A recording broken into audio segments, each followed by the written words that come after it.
안녕하세요. 좋은법 알림이 임혜자의 야단법석 인사드립니다. 오늘은 이달의 좋은법을 소개하는 시간입니다. 뉴스토마토에서 K정책금융연구소 전문위원들의 뜨거운 논의를 거쳐 선정했는데요. 김현정 더불어민주당 국회의원이 대표 발의한 자본시장과 금융투자업에 관한 일부 개정 법률안이 뽑혔습니다. 최근 두산 밥캣과 두산 로보틱스를 둘러싼 두산그룹의 지배구조 개편 논란이 뜨겁죠. 이 법은 일명 두산 밥캣 방지법으로도 불리는데요. 불공정 합병 방지법으로 많은 박수를 받고 있습니다. 이달의 좋은 법 주인공 김현정 의원님 모시고 말씀 나누겠습니다.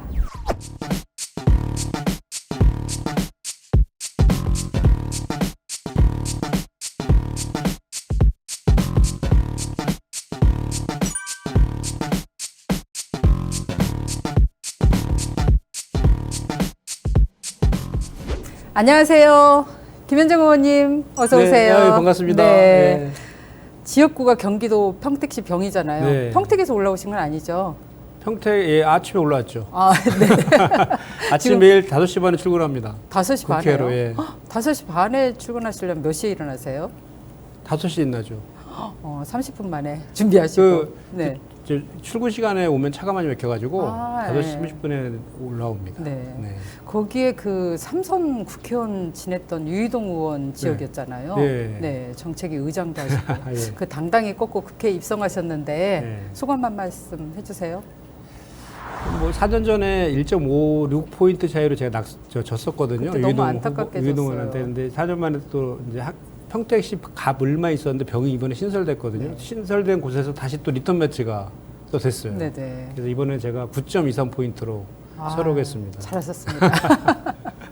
제가 이제 그 유이동 의원이 3선의 정책위장이었잖아요. 네. 그래서 이번 총선이 윤석열 정권에 대한 심판론이었잖아요. 그래서 네네. 제가 이제 거기에 덧붙여서 이 평택시 병의 선거는 김현정 개인의 선거가 아니라 이 정권 심판의 정권의 잘못된 실정에 공동 책임자인 국민의힘 그리고 국민의힘에서 정책을 그 대통령실을 같이 조율했던 정책위장이 가장 큰 책임이 있다. 그래서 네. 김현정의 승리는 곧 윤석열 정권에 대한 심판이다. 네. 이렇게 제가 프레임을 짜고 네. 선거에 임했었죠. 그게 통했던 것 같습니다. 또 김현정 의원님의 기본기도 또 짱짱하시잖아요. 4년 동안 열심히 했습니다. 의원님은 4년 동안 네. 원외위원장이 아니라 네. 그야말로 네. 배지 그동안 국회의원이었던 것 같아요. 말로는 재선급 원외라고 그랬는데 아, 그러니까요. 그게 사실 뭐 칭찬으로 들리진 않더라고요. 이렇게. 아니 워낙 언론 방송에 많이 나오시고 네. 그야말로 대변인 이제 당대표 특보 네. 이렇게 하셔가지고 네, 맞아요. 네. 그 방송이 장점이 많더라고요. 그러니까 일단 네. 방송을 하려면 그 준비를 많이 해야 되니까 네. 자연스럽게 이제 많은 뭐 이렇게 우리 정치적인 영역뿐만 아니라 외교 안보, 남북 관계 뭐 이런 경제 이런 쪽에서도 네. 지식이 이제 자연스럽게 쌓이게 되고 또 인지도가 또 많이 누적되니까 네. 선거에 있어서는 상당히 도움이 많이 되더라고요. 이번에 우리 당대표 최고위원 선거 중인데 거기서도 네. 보면 인지도 높은 분들이 맞아요. 순위가 좋더라고요. 네네. 네. 그런 면에서 지난 4년 동안이 굉장히 유익한 네. 시간이었던 것 근데 저는 같네요. 아직은 최고위원 스타일은 네. 아닌 것 같아요. 그러니까 막 좀 약간 막 세게 좀 지르고 약간 좀 와, 아니 뭐 원래 이렇게까지도 할 수 있나? 세지 않아요? 네? 아니, 저는 세지 방송할 때는 세게 안 합니다. 아 그래요? 네, 당의 아. 대변인이나 언론특보의 네. 입장으로 나가서 하기 네. 때문에 당의 입장을 충실히 전달하는. 아 법안만 셌나 봐요. 네? 아유, 저 세지 지금 않습니다. 예. 오늘 이렇게 초청 드린 게 네. 이 좋은 법안으로 네. 핫한 법안이거든요. 그러니까 의원님도 핫하시고 법안도 핫해가지고 네. 이달의 좋은 법으로 선정이 됐어요. 아, 그래요? 예. 네네. 아까 그 오프닝에서 말씀드렸듯이 뉴스토마토가 보는 눈이 있네요. 이렇게. 네? 보는 눈이 있어. 네, 좋은 법을 그러게요. 보는 눈이. 야, 이거 K정책금융연구소 거기 전문위원들 전체가 다 골랐어요. 네. 네네.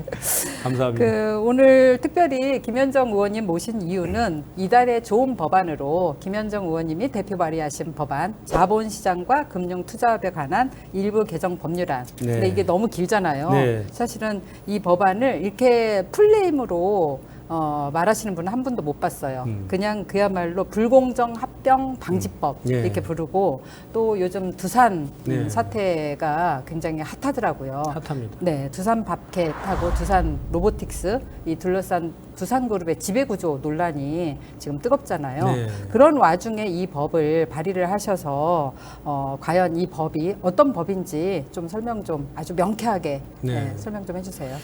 네. 현재 자본시장법이 그 합병을 할 때에는 주가를 기준으로만 합병 비율을 정하게 돼 있어서 네. 그 법을 최대주주들이 악용하고 있었던 거죠. 네네. 그런데 그러면 이제 그거를 이미 이제 법적인 합법적인 틀 내에서 할 수 있는 꼼수를 다 한 거예요. 최대한 네. 이용한 건데 사실 시행령에 보면은 소수주들을 보호할 수 있는 내용들도 있음에도 불구하고 네. 그거는 적용하지 않고 네. 오로지 자기네들이 유리한 조문만 가지고 그렇게 이제 악용을 한 거죠. 그래서 네. 반대로 보면 그 법을 최대한 악용한 건 맞지만 또 반대로 소수주들에게 피해를 주는 결과를 초래한 것도 사실이잖아요. 네네. 그러면 이런 결정에 참여한 이사들은 이사의 충실 의무를 위반했다고 볼 수 있거든요. 네. 그러면은 이거는 배임죄에 해당되는 소지가 꽤 있거든요. 네. 윤석열이가 지금 이복현 금감원장이 네, 네. 수사팀장과 검사로서 네. 그거를 수사해서 기소했어요. 그리고 공소장을 쓴 사람이 이복현 원장이에요. 네. 이 법안 내용을 이렇게 보면은 상식적인 수준에서 딱 보면 야 정말 너무 뭐랄까 이렇게 재벌들의 맞습니다. 행포가 너무 심하구나라는 게 딱 네. 눈에 띄는 게 정말 복잡한 방식으로 네. 이 지배구조를 개편을 해요. 아니, 처음에 예. 그냥 기사만 봤을 때는 네. 뭐가 뭔지 모르겠더라고요. 근데 자꾸 이제 한 번 보고 두 번 네. 보고 또 그 비하인드 스토리를 좀 들어보니까 네.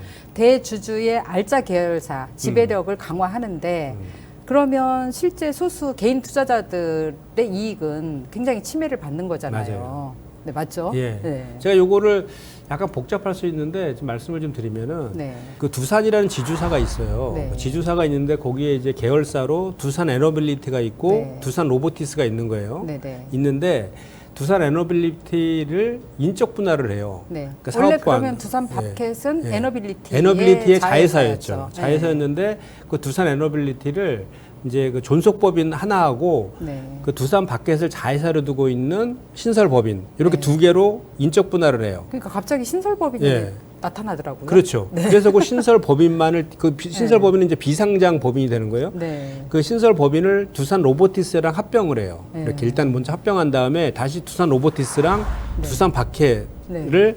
포괄적 주식 교환 방식으로 해가지고 네. 주식을 교환해요. 그러니까 갑자기 밥캣이 에너빌리티에 있다가 갑자기 이쪽으로 확 그렇죠. 이동을 해버리더라고요. 예, 예, 예. 네. 그럼 왜 그럴까? 그러면 네. 그 이제 포괄적 주식 교환 방식으로 하는데 네. 주식 교환 비율이 네. 그 두산 밥켓 한 주당 네. 로보티스 0.63주예요. 네. 네. 네.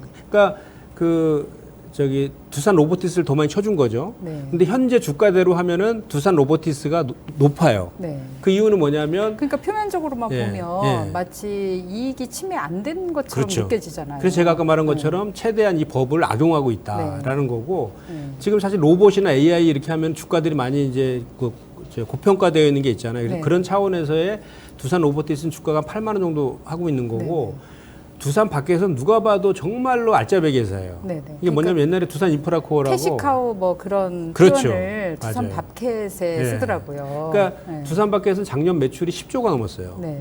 그런데 그 로보티스는 500억. 네. 거의 200배, 200분의 1밖에 안 되거든요. 거기다가 영업이익도 그러니까 차이가 네. 그냥 나도 보통 나는 게 예, 아니라 200배 차이 너무- 나요. 네. 영업이익도 여긴 1조가 넘어요. 네. 저 두산 밖에서는. 네. 근데 이쪽은 적자가 났어요, 로보티스는. 그런데 주가는 지금 이쪽이 높아. 네. 이걸 최대한 악용하고 있는 거죠. 그래서 종전부터 계속해서 주장됐던 것이 이 합병 가액을 정할 때에는 네. 이 주가만을 해서는 안 되고 자산 가치나 뭐 그렇죠. 수익 가치 주가도 네. 포함해서 뭐 네. 수익 가치를 자산 가치 등 본질 가치를 전체를 종합해 가지고 그 평가를 해서 그 비율을 정해야 된다는 얘기가 계속 있었는데 네. 그게 안 됐던 거죠. 근데 그럼에도 불구하고 두산에서는 윈윈 전략이다 네. 이렇게 얘기를 하잖아요. 뭘 있는 누구랑 있는 그러니까 대주주랑 최대주주만 네. 인연했겠죠. 이 경영 승계나 이런 걸 하기 위해서. 아니 그래서 최근에 그 토론회 한 거 보니까 이 소수 그 투자자들 개인 투자자들은 이건 뭐 너무 합법적 날강도다. 그럼요. 아니, 그러니까 실제로 보면 이렇게 했을 때 제가 이제 뭐 이걸 상세하게 설명하면 시간이 많이 걸리고 복잡하니까 결론만 말씀드리면 네. 조금 전에 이 두산에서 하는 방식으로 지배구조 개편을 하게 되면 네. 결과론적으로 두산 에너빌리티 주주들이 네. 100주당 27만 1,000원의 손해를 봐요. 네.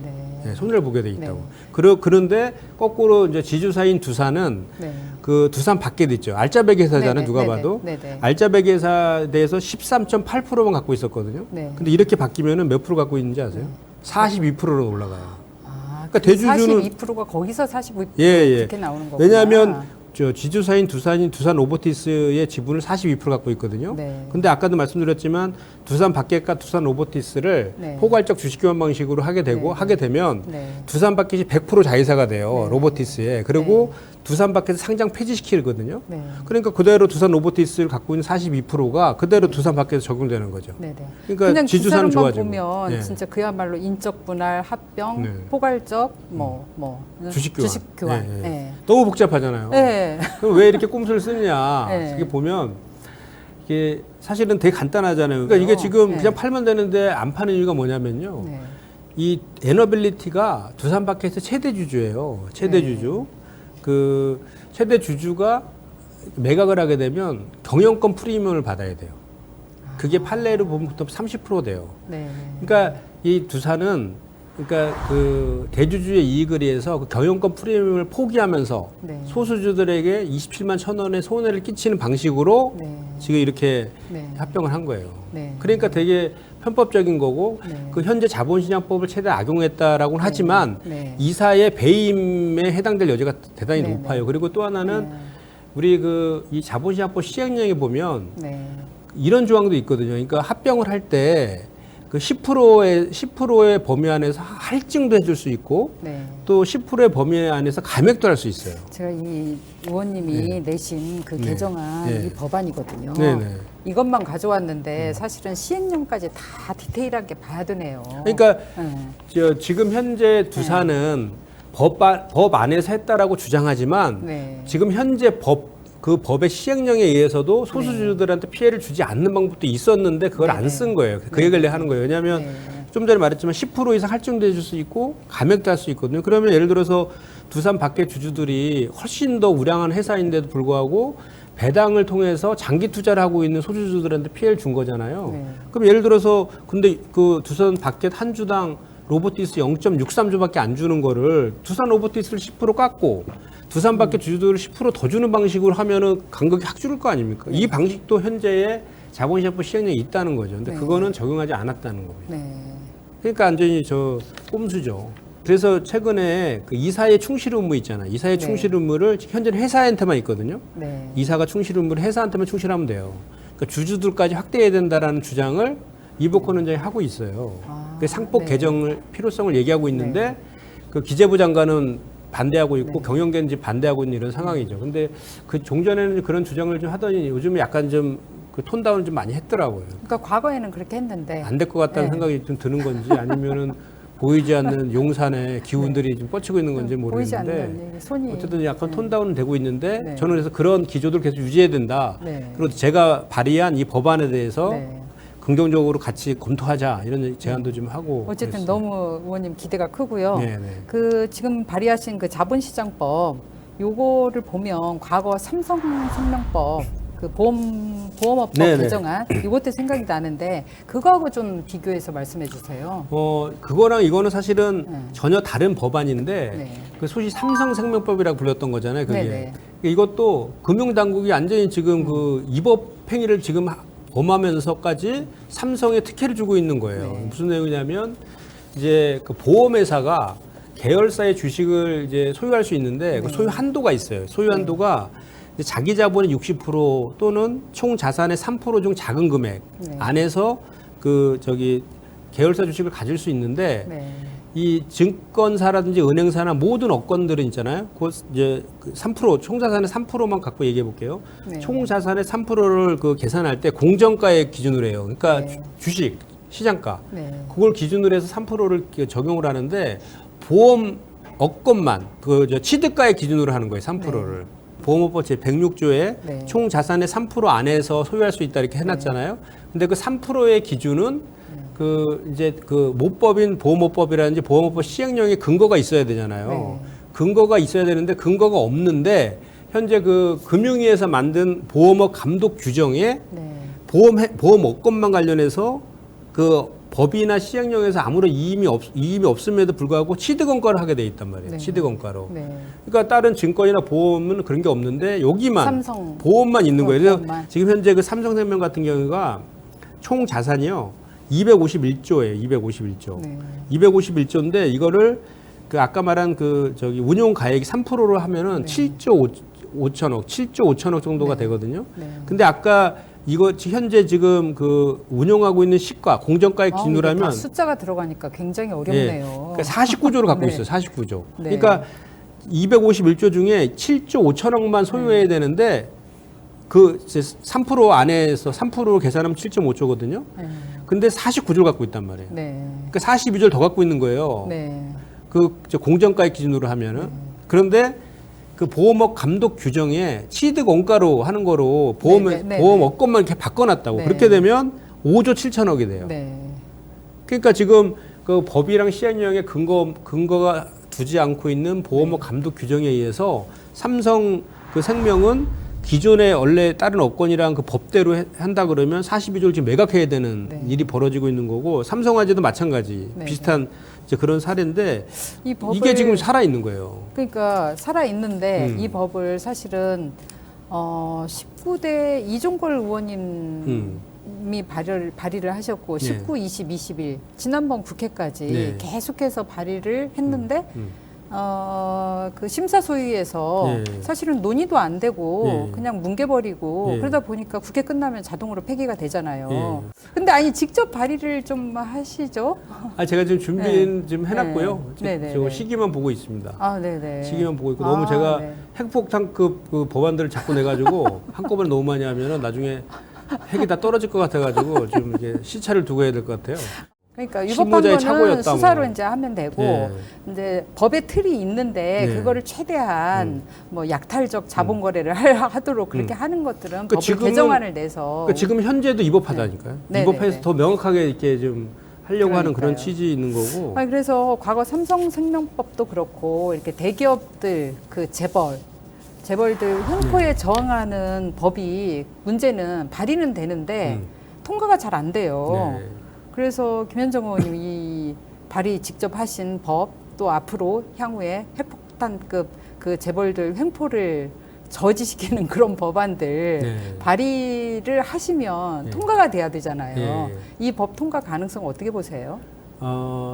그 최대한 노력해야죠. 어쨌든 저희가 다수당이기 때문에 네. 지금 우리 당 의원들은 이거에 대해서 다 공감을 하고 있거든요. 네. 그리고 이제 법안 1소위에서 다루게 되는데 1소위 위원장도 저희 이제 그 간사가 강준현 의원이 맡고 네. 계시고 저도 1소위 위원이기 때문에 네. 소위에서 잘 통과시킨 다음에 전체 회의에서 잘 될 수 있도록 해야 되고 그래서요? 그렇게 지금 밸류업이? 금투세 폐지만 계속 얘기하고 있잖아요. 아, 네. 그래서 제가 이제 그 제안한 거는 뭐냐면 우리가 금투세를 폐지하느냐 안 하느냐 요거 가지고만 그 저 싸움이 붙으면은 네. 안 된다. 그래서 네. 자본시장 밸류업의 핵심이 금투세 폐지에 있는 것이 아니라 금투세 폐지냐 존속이냐에 있는 것이 아니라 실제로 이런 투명한 지배구조 지배구조. 개선을 좀 하고 뭐 네. 저 주가 조작이라든지 미공개 내부 네. 정보를 이용한 이런 것들을 하는 그 자본시장을 투명하게 만드는 그런 것들을 우리가 법안으로 많이 만들어서 그거를 네.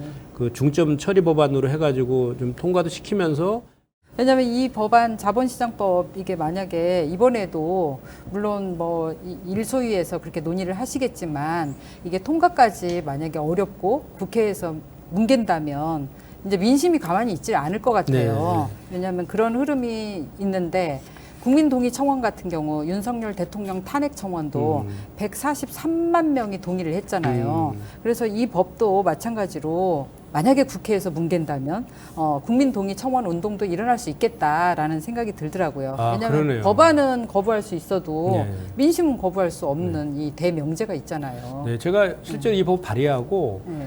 그 금융위원장 인사청문회하고 어제 이제 금감원장에 대한 현안 질의 한 영상이 있는데 네.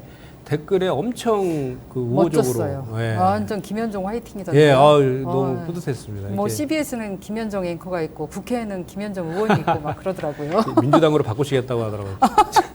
정당. 어쨌든 응원합니다. 네. 네. 어쨌든 네. 지금 저기 이제 법안을 발의했고 법안 심사 소위가 이제 8월 26, 27, 28 이렇게 3일 동안 네. 열리거든요. 그때 이제 법안실 올려가지고 통과될 수 네네. 있도록 해야 될 것 같고. 바로네요. 8월 달에 있습니다. 네네. 의원님 그 발의하신 법안 보니까 사실은 22대 국회 개원된 지 이제 2달 지났잖아요. 근데 굉장히 많더라고요. 제가 어제 밤에 네. 그 법안 사이트 가서 보니까 네. 22개였어요. 와, 압도적이었어요. 그 많은 법안 발의하셨는데 특별히 주목받는 법안, 아까 그 자본시장법 이외에 몇 개만 좀 더 살펴보려고 하는데요. 네. 요즘 가장 핫한 얘기가 그 유튜버 쯔양에 대한 공갈 협박 사건으로 인해서 사이버 레카라든가 사이버 불링 이런 행위에 대한 처벌을 굉장히 국민들이 원하는데 그 누리꾼들이 그야말로 이 또한 사이버 레카 처벌법 만들기 위해서 국민 동의 청원해야 되는 거 아니냐. 요즘 직접 민주주의가 발달하다 보니까 굉장히 그런 여론들이 빨리 확산이 되고 있어요. 그래서 그 유튜버 3명 그 이름도 좀 특이하던데 전국진, 구제역, 뭐 카라큘라 이런 이 부적절한 행위, 시정 조치 이런 기준들이 좀 마련돼 있지 않다 보니까 네. 그런 처벌법이 필요하다 이런 논란이 이제 확산되고 있는데 의원님이 법안을 발의를 하셨어요. 형법 개정안 그리고 폭력행위 처벌법 개정안 네. 이게 대표 발의하셨는데 그 법도 좀 소개를 해주세요.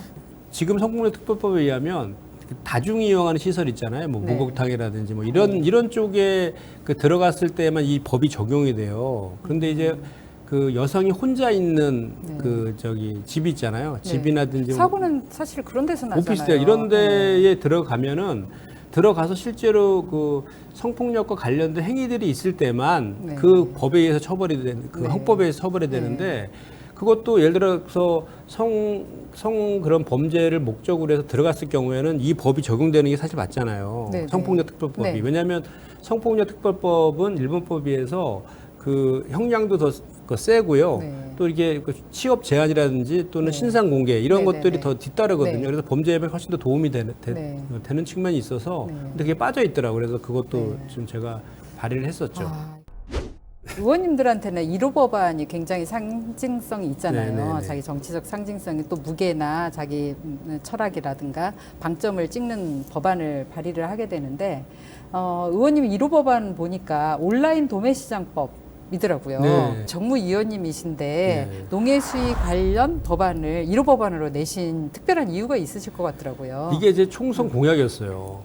네. 제가 이제 약속을 첫 번째로 지키셨네요. 그러니까 그러면. 저희 평택이 도농복합도시라서 네네. 그 농촌도 많이 있고 네. 그런데 이제 그때 총선 과정에 왜 윤석열 대통령의 대파 논란으로 막 그 고물가에 그 막 힘들어하는 국민들의 그냥 네. 아주 대못을 쳤잖아요. 윤석열 대통령 대파가 나온 법안이 이 법이네요. 그러니까 그 물가 대책이기도 하고 네. 고물가에 대한 대책이기도 하고 그 농민들하고 소비자들도 좋은 네. 그런 법안이에요. 네. 이게 뭐냐면 말 그대로 온라인 도매시장법이잖아요. 네네. 그러니까 그 온라인 상에서 그 이제 경매를 통해서 물건을 이제 살 수 있는 그런 내용인데 네.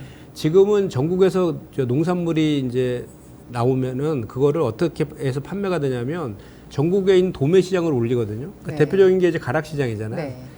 가락시장만 얘기하고 가락시장으로 예를 들어 평택에서 난 농산물을 가락시장에 올려서 거기서 오프라인 상에서 경매가 일어나요. 그러면 네. 가격이 정해지잖아요. 저희가 알고 있는 건 다 오프라인 상에서 네. 이제 경매 이루어지는 그렇죠. 거잖아요. 네. 거기서 정해진 거 가지고 다시 네. 평택으로 내려오는 거예요. 그 농산물이.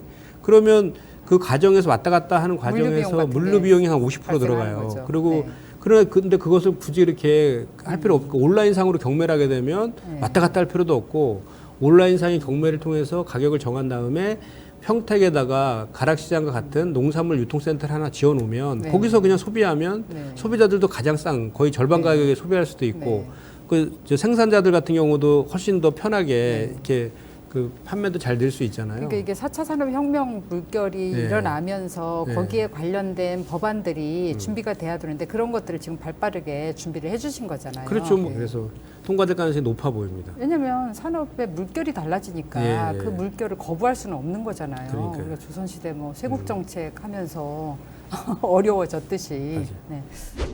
그리고 그 국내 상장사들의 깜깜이 배당 제도 개선을 네. 위해서 또 법안을 발의하셨던데, 근데 그 법은 분기 배당을 콕 집어갖고 법안을 또 발의하셨더라고요. 그 이유도 있으실 것 같은데요. 그러니까 이제 자본 시장이 활성화되려면 네.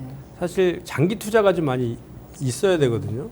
그리고 장기 투자를 하기 위해서는 내가 배당을 얼마 받을 수 있는지를 좀 알 수 있어야 될 거 아니에요. 네. 근데 지금 현재는 우리가 배당 받을 때 어떻게 해요? 네. 주식 투자 해보셨죠? 아니요. 안 해봤어요? 네. 돈이 없으신 거예요? 그러니까 배당을 배당을 없는 게 아니라 배지도 없습니다. 정치권에 들어오시기 전에 그야말로 전국 사무금융노조 위원장님 하셨는데 네. 정치를 하시겠다고 생각하신 이유가 뭔가요? 그러니까 제가 이제 사무금융노조가 이제 넥타이 부대로 불리는데 아니, 그때도 굉장히 파워풀하셨어요. 네. 제가 그때 뵀잖아요. 예. 네. 그때가 더 파워풀했던 것 같습니다. 제 국회의원은 300분의 1이지만 그건 아니 한 근데 명이니까. 이렇게 이제 핵폭탄급 법안을 발의하시니까 네. 훨씬 더 파워풀하실 거예요. 네. 아니, 그래서 그때 이제 저희가 넥타이 부대인데 역사성이 좀 있는 조직이에요. 저희가. 그래서 원래 우리나라 노동계가 한국노총만 있었거든요. 네. 한국노총 산하에 있지 않으면 노조 설립일증을 내주지 않았던 네. 시절이 있었어요. 네, 그게 네. 87년도까지 그랬어요. 네. 그래서 우리 사무금융노조가 그 역사적인 이제 우리 대한민국의 역사적인 일이 벌어질 때마다 네. 그 변곡점마다 네. 풍향계 역할을 좀 네, 네. 한다라는 이제 그 인식들이 우리 대한민국 사회에 네, 네. 생겼죠. 그래서 네. 그래서 항상 기사도 보면은 네. 그 박근혜 전 대통령 탄핵할 때도 우리 이제 사무금융노조가 시국선언을 하니까 네. 아 드디어 넥타이 부대들도 일어났다 이런 식으로 이제 기사 제목을 폭거했었거든요. 네. 광화문에 깃발이 엄청나게 많았죠. 예, 그때 제가 이제 네. 위원장을 했었는데 네. 그것 때문에 재판도 2년 동안 받았습니다. 하여튼 그 그래요? 얘기는 나중에 그런 표시를 하여튼 안 내셔갖고 그때도 저희가 네. 선봉에서도 이렇게 했는데 네.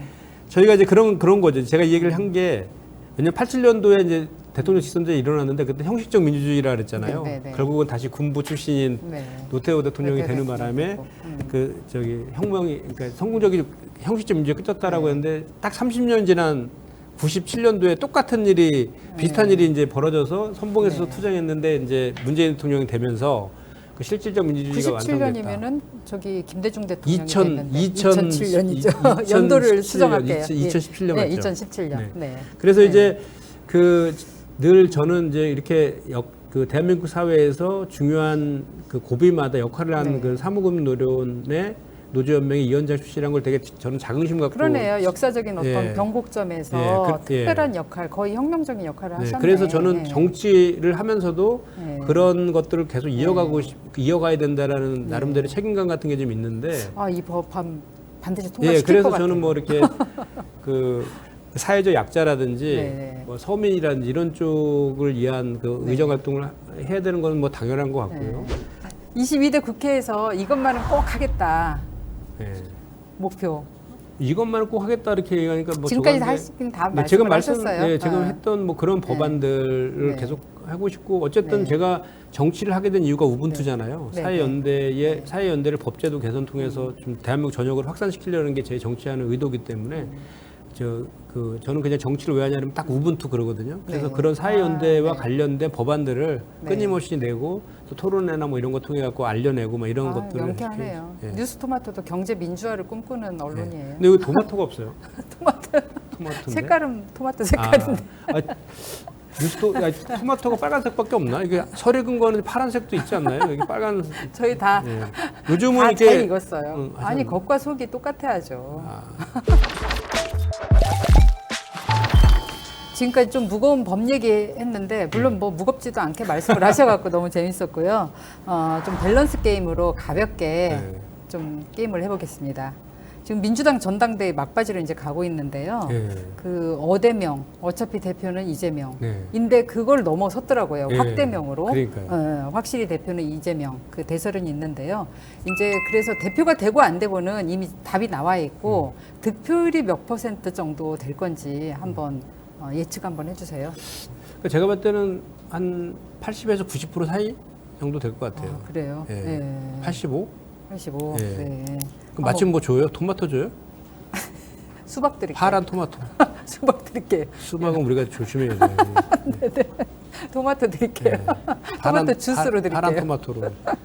전당대회에 또 최고위원 선거도 있잖아요. 네. 굉장히 치열하더라고요. 대표야 뭐 확대명이다 보니까 최고위원 선거가 오히려 더 치열해져서 8명 후보가 있는데 다섯 명 뽑는 거잖아요. 네.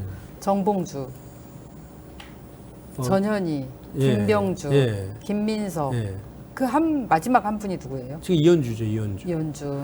이현주인데 이제 제가 보니까 네. 정봉주 의원 같은 경우에는 이제 그 두 가지가 좀 맥히는 것 같아요. 네. 하나는 우리 당을 위해서 그동안 많이 이제 고초를 네. 겪었다. 네, 네. 그래서 지난번에 중앙위원회 연설을 감정적으로 감정적이 아니라 감동적으로 잘했어요. 네. 동정론이 꽤 있더라고요. 네, 그리고 거기다가 네. 이제 유일한 원외잖아요. 네. 그 원외에도 한 명 정도 있어야 되지 않느냐. 또 유튜브에서 워낙 말씀 많이 그런 것도 있고 뭐 본인도 해왔죠. 파워 유튜브이시기도 하고, 네, 네. 그러니까 본인의 서사가 있잖아요. 이렇게 네. MB 정부 때 네. 탄압받았던 뭐 선화서도 있고 또 공천 받았다가 또 컷오프도 얘기도 하고 받았다가 네. 또 반납도 하고 뭐 이런 것도 네. 그럼에도 불구하고 민주당을 네. 위해서 네. 열심히 윤석열 정부랑 싸웠던 그런 이미지가 네. 있는 것 같고, 네. 그 다음에 이제 재밌는 거는 전현희 의원하고 김병주 의원 같아. 그러니까 네. 뭔가 하나 확 해야 돼. 그 정신 나간 사람 한마디로 그냥 지금 김병주 의원 지금 완전히 지금 된 거잖아요. 그때 저도 그, 네. 그 자리에 있었는데 아 그래요? 그때 뭐 하셨어요? 네? 같이 하시지. 정신 나간, 예? 딱 뭐 정신 나간 줄 하는데 아니 근데 그 김병주 의원이 의외로 네. 되게 정무 감각이 뛰어나셔요. 아니, 저 처음에- 일부러 한 것 같아요. 그 저기, 처음에 예. 그 비례 하실 때 네. 저도 그때는 좀 같이 있었거든요. 사성 장군 출신인데 네. 지금 통통하시면 귀엽잖아요. 또 이렇게 외모도.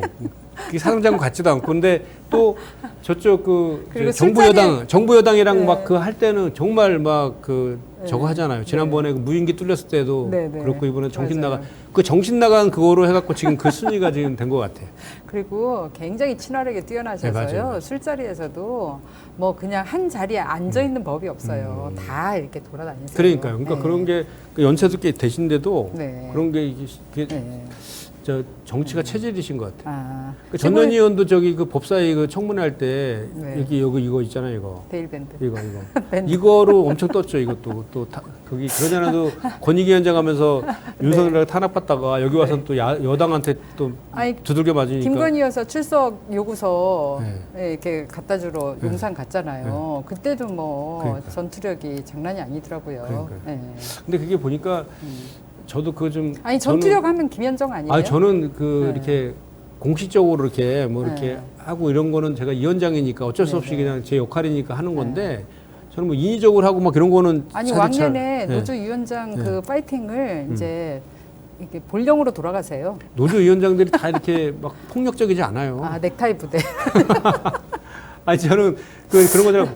그런 거는 저 네. 사실 좀 체질적으로 잘 못하겠는데 저희 그 의원들 왜 이렇게 뭐 본청이나 이렇게 앞에서 이렇게 뭐 이렇게 기자 네. 회견하고 집회하고 할 때 보면 그 자리 좋은데 잡으려고 막 그냥 막 밀치고 들어오시는 분들 많더라고요. 원발제 있어도 근데 눈에 띄어요. 그것도 실력이라 그러더라고요. 네, 그럼요. 네, 아부도 실력이고 네. 자리도 실력이고. 이제 저는 아직 갖춰야 네. 될 것들이 너무 많은 것 같아요. 마지막으로 질문 드릴게요. 그 정무위에서 질의하셨던 내용이 제가 귀에 쏙 들어왔거든요. 김건희 여사의 주가 조작 공범이라는 이종우 전 블랙펄 인베스트먼트 대표가 속해 있는 네. 멋진 해병 네. 단체 대화방에서 3부 내일 체크. 이거는 3부 토건 주가 내일 확인이라는 뜻인가요? 그렇죠. 그 문자가 뜬 뒤에 초등학생이 봐도 주가 조작을 의심할 수밖에 없는 정황이 나왔다. 이렇게 질의를 하셨어요. 네.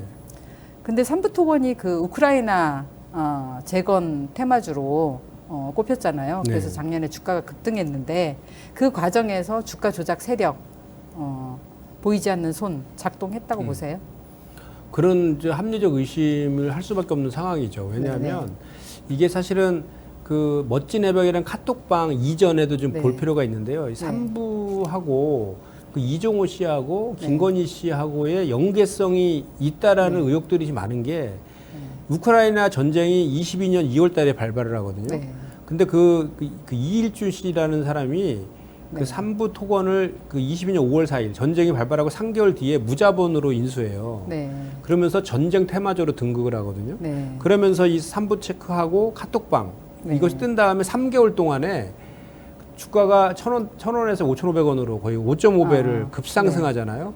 거래량도 막 몇십 배로 막 뛰고. 그러니까 전형적인 주가 조작의 패턴이죠. 근데 그 시점에 삼부토건의 그 내부 그 경영이나 이런 상태를 보면 완전히 그럴 이유가 하나도 없는 오히려 막 자본 잠식이 돼 있고 막 그런 그 상황 아니었어요. 그러니까 그 내부적으로 대단히 힘든 그런 상황이었는데 주가가 이렇게 올랐단 말이죠. 그렇기 때문에 이거는 이제 뭔가 그 이종호 씨가 그 김건희 여사에 대한 주가 조작의 주포로 알려진 사람 아닙니까? 그래서 이종호 씨를 통해 가지고 그 이제 그 5월 14일 날 그 카톡방에서 3부 체크하고 그 다음부터 쭉 일련의 일들이 우크라이나 바로 다음 날 5월 16일 날 우크라이나 영부인이 한국을 방한하고 그 다음 날 다시 우크라이나에 대한 지원 대책이 발표되고 또 원희룡 국토부 장관이 폴란드의 재건 사업을 위해서 포럼에 참석하는데 거기 삼부 토건이 같이 가거든요. 그리고 마지막 정점이 7월 달에 이제 윤석열 대통령이 우크라까지 방문을 해요. 요 사이에 그 550%가 폭등을 한 거거든요. 그 다음에 그러면 그렇게 폭등을 하게 되면 기본적으로 그 금감원에서는 그런 그 이상 징후 있잖아요. 이런 거를 잡아내게 돼 있어요. 이상 징후. 당연히 포착이 돼 있을 건데 그래서 저는 그 질문을 그걸 안 직접적으로 보기가 쉽지 않을 것 같아요. 그걸 오히려 안 잡아내는 게 더 이상하다고 저는 생각할 정도의 이상 징후가 발생했는데도 불구하고 거래소에서도 이거에 대해서 조회 공시 요구조차도 삼부통원에 하지도 않았고 또 이제 7월 달까지 다 끝낸 다음에 설거지까지 다 끝난 다음에 주가가 다시 이제 폭락하기 시작하잖아요. 그 8월 달에 공시를 해요. 삼부토건에서. 우리는 해외 공사를 한 적도 없고 할 계획도 없고 해외 사업에서 철수할 겁니다. 이렇게 8월 달에. 그러니까 다 빠져나가세요. 뭐 이런 그러니까 거 아니겠어요? 사인을 보내는 거잖아요. 이런 정도까지 벌어졌으면 당연히 그 주가 조작 혐의 계좌에 대해서 당연히 제가 봤을 때 조사했을 가능성이 높은데 근데 이 보이지 않는 손이 있다는 거 아니에요. 그런 의혹이 지금 있는 거죠. 그래서 제가 어제 금감원한테 이거 했냐 그랬더니 하고 있다는 식으로 얘기하더라고요.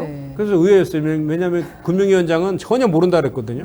그래서 이제 근데 어떻게 그렇게 질의하자마자 바로 하고 있어요? 그래서 거짓말은 못 하는 거지. 그러니까 거짓말. 왜냐하면 이렇게 이상한 그 주가 변동이 있으면은 그 시스템적으로 그런 거를 걸러낼 수 있는 시스템이 갖춰져 있는데도 불구하고 안 했다라면 직무유기가 되는 거잖아요. 그렇죠. 그러니까 제가 봤을 때는 아마 했을 거예요. 했는데 그거를 발표하지 않았거나 못 하거나. 하긴 하는데 또 슬쩍 한다든가.